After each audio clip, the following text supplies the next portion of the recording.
Hello मित्रों, नमस्कार। कैसे हैं आप सभी? उम्मीद करते हैं अच्छे होंगे। इस समय हम तंजौर में हैं और अभी हमने बृहदेश्वर शिवलिंग का दर्शन प्राप्त किया है और अब तंजौर के एक दूसरे बहुत ही प्रसिद्ध स्थान विजयनगर फोर्ट आए हुए हैं। आप देख भी रहे होंगे और इस वीडियो में आप हमारे साथ Vijayanagar fort, Saraswati Mahal library, the art gallery of Tanjore, royal palace museum, Tanjore Maratha palace और बेल टावर के बारे में बहुत ही महत्वपूर्ण जानकारियां आपको प्राप्त होंगी और उनका भ्रमण करेंगे। तो वीडियो में आप अंत तक बने रहिए। वीडियो यदि पसंद आए तो वीडियो को लाइक एवं शेयर करें और चैनल पर यदि आप नए हैं तो चैनल को सब्सक्राइब कर बेल आइकन प्रेस कर दीजिए, जिससे आपको भविष्य की वीडियोस प्राप्त होती रहे। ये सामने जो आपको 7 मंजिला बिल्डिंग दिख रही है, यही बेल टावर है। हम सबसे पहले चलेंगे the art gallery of Tanjore में। इससे पूर्व हम आपको अवगत करा दें कि ये जितनी भी जगह हैं ये सभी विजयनगर फोर्ट के ही एरिया में आती हैं और सारी चीज़ें लगभग एक ही जगह पे हैं। तो आप यहाँ आ करके बहुत आराम से सारी जगहों को देख सकते हैं और बहुत ही लोकप्रिय जगह हैं। ये इतिहास से जुड़ी हुई चीज़ें हैं। तो आइए इसके बारे में हम आपको जानकारी भी देते हैं। विजयनगर फोर्ट बृहदेश्वर मंदिर के उत्तर पूर्व में 2 किलोमीटर की दूरी पर स्थित है। इस किले का निर्माण 16वीं शताब्दी के मध्य में हुआ था। इसके अंदर Tanjore palace, Sangeet Mahal, Tanjore art gallery, Sivaganga garden और संगीत महल लाइब्रेरी हैं, जो कला, वास्तुकला और इतिहास में रुचि रखने वाले पर्यटकों को आकर्षित करती हैं। यहाँ स्थित तंजौर पैलेस की खूबसूरती देखने लायक है। इसे मराठा शासकों ने बनवाया था। किले का अधिकांश भाग अब खंडहर हो चुका है, लेकिन इसके कई हिस्से पर्यटकों के लिए खुले हैं। अगर तमिलनाडु घूमने का प्लान है तो विजयनगर किले को पूरा दिन जरूर दें, ताकि आप यहाँ की पुरानी चीज़ें, संरक्षित अवशेष और कला को देख सकें। आर्ट गैलरी का ये दूसरा पोर्शन है। इधर भी बहुत सारी मूर्तियों को संरक्षित किया गया है। ये या तो जो महल का भाग है जो नष्ट हो चुका है उसमें से निकाली गई हैं या खुदाई में प्राप्त की गई हैं। बहुत सुंदर सुंदर मूर्तियां हैं और ये 1100 से लेकर के 1400 वर्ष पुरानी हैं। बहुत ही सुंदर स्थान पे रखी गई हैं। और ये सामने आपको नायक महल हॉल है। अभी इसके अंदर भी चलेंगे और इसके अंदर भी बहुत सारी मूर्तियाँ रखी गई हैं। किसी ने हमें बताया था, यह हमने कहीं पढ़ा था कि इसी पैलेस में नटराज की समस्त जो कलाएं होती हैं उनको दर्शाते हुए मूर्तियां अलग अलग बनाई गई हैं। वैसे नटराज की एक मूर्ति दिखाई देती है जिसमें समस्त कलाओं का वर्णन उनका रहता है, लेकिन इस मंदिर में नटराज की समस्त कलाओं को अलग अलग प्रदर्शित करते हुए मूर्तियां संरक्षित की गई हैं। बहुत ही सुंदर। अब हम नायक दरबार हॉल के अंदर आ चुके हैं और ये देखिए कितना सुंदर यहाँ पर डिजाइनिंग की गई है। ये दरबार हॉल है। ये कभी जो उस समय के राजा महाराजा रहे होंगे उनके जो मीटिंग एरिया के रूप में काम में लाया जाता रहा होगा। और ये देखिए छत पे कितनी सुंदर डिजाइनिंग की गई है। बहुत ही अद्भुत डिजाइनिंग है। इस हॉल में राजा सरफो जी की जो ये प्रतिमा है स्थापित की गई है। बहुत ही सुंदर प्रतिमा है। इसको हमने अभी दिखाया आपको।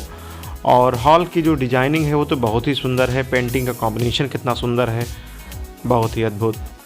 और यहाँ पर बहुत सारी छोटी छोटी भी मूर्तियाँ संरक्षित की गई हैं। जय बजरंगबली, ये देखिए बजरंगबली की, ये विभिन्न देवी देवताओं की मूर्तियाँ हैं। बहुत ही सुंदर सुंदर ब्लैक स्टोन से और कुछ जो उस समय की धातु रही हैं उनसे निर्मित की हुई मूर्तियाँ हैं। अधिकांश मूर्तियाँ ब्लैक स्टोन से निर्मित की गई हैं। तंजौर नायक पैलेस परिसर, जिसे स्थानीय रूप से अरनमनई के नाम से जाना जाता है, आज भोसले परिवार का आधिकारिक निवास है, जिनके परिवार ने 1674 से 1855 तक तंजौर पर शासन किया था। सामने ये विष्णु चक्र, नंदी जी और घंटा है। इसमें अधिकांश मूर्तियाँ 14वीं से 16वीं और 11वीं शताब्दी तक की हैं। ये देखिए गणेश जी की कितनी सुंदर प्रतिमा। और ये देखिए ये नटराज की समस्त कलाओं को अलग अलग प्रदर्शित करते हुए मूर्तियाँ रखी गई हैं।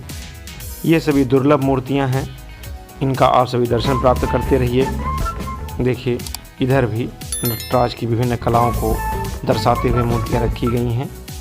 अब इन कलाओं के बारे में हमें तो ज़्यादा जानकारी नहीं है, नहीं तो मैं उसके बारे में बताता आपको। लेकिन ये बहुत बढ़िया, बहुत सुंदर तरीके से प्रदर्शित की गई हैं। और तमिलनाडु में ही जो चिदम्बरम है वहाँ पर नटराज की बहुत ऊंची सी प्रतिमा है, इसको आप देखते भी हैं। तो यदि आप तमिलनाडु आते हैं और नटराज की बड़ी प्रतिमा के दर्शन करना चाहते हैं तो चिदम्बरम जा करके उस प्रतिमा का दर्शन प्राप्त कर सकते हैं। अब यहाँ पर ये कलाएँ जो हैं प्रदर्शित हो रही थी समाप्त होती हैं। और ये देखिए एक और स्थान, इसके अंदर भी हम अभी चलेंगे, देखेंगे। यहाँ वीडियोग्राफी अलाउ नहीं है। तो फाइनली अब हम बाहर आ चुके हैं। अभी तक जो हमने देखा वो इतिहास को उस समय के जानने की कोशिश की। और ये आगे बेल टावर है। बेल टावर के बारे में बहुत अच्छी रोचक जानकारियाँ हैं, इसको मैं अभी आपसे शेयर करूँगा।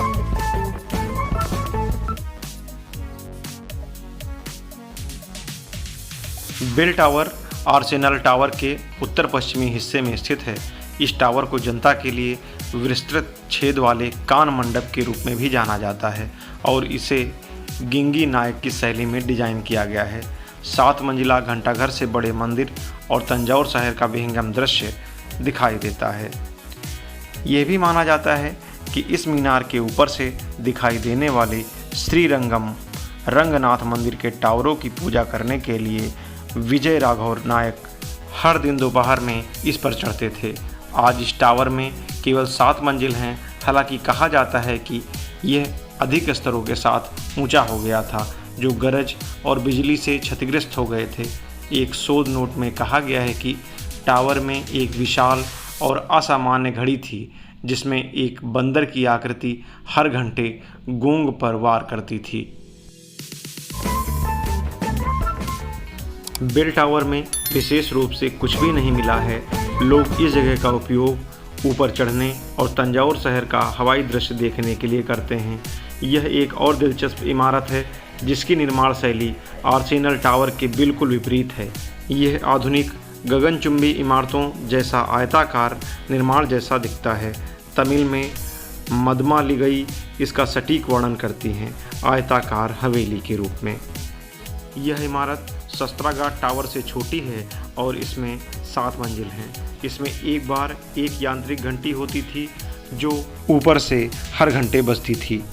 तंजौर के लोग इसे अपने समय बताने वाले के रूप में इस्तेमाल करते थे। इस कारण से इस भवन को मानिकोंडू भी कहा जाता है। अब हम बेल टावर से बाहर चलते हैं और चलेंगे आगे हम सरस्वती महल लाइब्रेरी के लिए। ये भी यहाँ का बहुत ही अच्छा स्थान है। बहुत सारी पुस्तकें यहाँ पे संरक्षित हैं और यही महल के अंदर ही बहुत सारे नींबू पानी, सोडा पानी वाले लगे रहते हैं। तो पहले हम उनसे सोडा पानी पीते हैं और फिर चलेंगे आगे सरस्वती महल लाइब्रेरी।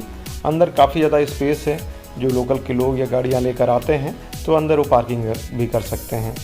और ये देखिए सरस्वती महल लाइब्रेरी, इसके अंदर चलते हैं। यहाँ हमको ये बहुत अच्छा लगा कि जो इसका वेटिंग एरिया है, यहाँ इसके अंदर डिजाइनिंग बहुत ही सुंदर की गई है। ये राजा महाराजाओं से जुड़ा हुआ स्थान है, इसलिए वैसा ही दिव्य एवं भव्य है। तंजौर में स्थित इस सरस्वती महल पुस्तकालय को एशिया के सबसे पुराने पुस्तकालयों में से एक माना जाता है। तमिल, मराठी, तेलुगु और अंग्रेजी समेत कई भाषाओं में ताड़ के पत्तों पर लिखी पांडुलिपियाँ और किताबें हैं। इस पुस्तकालय का निर्माण नायक शासकों ने 1535 से 1675 ईस्वी के बीच में करवाया था। तब मराठा शासकों ने इसे परिष्कृत भी किया। 1918 से यह पुस्तकालय तमिलनाडु राज्य के नियंत्रण में है। लाइब्रेरी के अंदर फोटोग्राफी एवं वीडियोग्राफी अलाउ नहीं है, तो हम अंदर का कोई भी दृश्य आपको नहीं दिखा पाएंगे। यह पुस्तकालय आम जनता के लिए खुला है। इस पुस्तकालय के अंदर एक संग्रहालय भी है जो पुस्तकों के महत्व को प्रदर्शित करता है। वर्तमान समय में लोग डिजिटल पुस्तकों की ओर बढ़ रहे हैं और इसकी सुविधा भी यहाँ इस पुस्तकालय में उपलब्ध है। मित्रों, आप सभी से एक अपील, नेचर को क्लीन एवं ग्रीन बनाए रखने में मदद करें। सिंगल यूज प्लास्टिक का प्रयोग ना करें। मित्रों, कमेंट के माध्यम से हमें ज़रूर अवगत कराइएगा कि आपको हमारा ये वीडियो कैसा लगा, और यदि कोई सुझाव है तो उसको भी अवगत कराइएगा। अब हम यहाँ से चलेंगे रूम पर और रूम से अपना सामान पैक करेंगे और उसके बाद में निकलेंगे पुदुचेरी के लिए। पुदुचेरी, इसको पांडुचेरी भी कहते हैं, ये यूनियन टेरिटरी है और बहुत ही खूबसूरत स्थान है। तो हम वहाँ चलेंगे। इसके बाद में पुदुचेरी का वीडियो आपको प्राप्त होगा, वहाँ के बारे में हम बताएंगे। और वहाँ एक स्थान है ऑरोविले, उसके बारे में हम आपको पूरी जानकारी देंगे। बहुत ही रोचक स्थान है, इसके बारे में हमने बहुत सुन रखा है। उत्सुकता है उसको देखने की, तो उसको हम बस बहुत ही शीघ्र देखेंगे। और आपको हम एक जानकारी दे दें, इस समय हम दक्षिण भारत की यात्रा पर हैं, तो दक्षिण भारत की बहुत से स्थानों का हमने भ्रमण किया है। उनसे संबंधित वीडियो लिंक हमने डिस्क्रिप्शन में दे दिए हैं, तो आप वहां जा कर के संबंधित स्थानों का दर्शन भ्रमण कर सकते हैं। और ये देखिए, ये तंजौर का घंटाघर है जो रास्ते में पड़ता है। तंजौर घूमने के अलावा सांभर, रसम, करी, डोसा, इडली, उपमा, केसरी, परोटा, पोंगल, पायसम, मीठा पोंगल, बिरयानी आदि जैसे स्वादिष्ट व्यंजनों का आनंद भी आप ले सकते हैं। और फाइनली हम आ चुके हैं अपने होटल वल्ली में। अब यहाँ पे अपना सामान पैक करेंगे और तैयारी बनाएंगे और फिर निकल पड़ेंगे स्टेशन के लिए। आपको हम अवगत करा दें कि हमारी ट्रेन डायरेक्ट पुदुचेरी के लिए नहीं है। पहले हम चलेंगे वेल्लुपुरम और वेल्लुपुरम से फिर बस के द्वारा पहुँचेंगे पुदुचेरी। तंजौर में होटल वल्ली स्टेशन से मात्र 500 से 600 मीटर की दूरी पर है, तो यदि आप तंजौर आते हैं तो आप होटल वल्ली में रुक सकते हैं।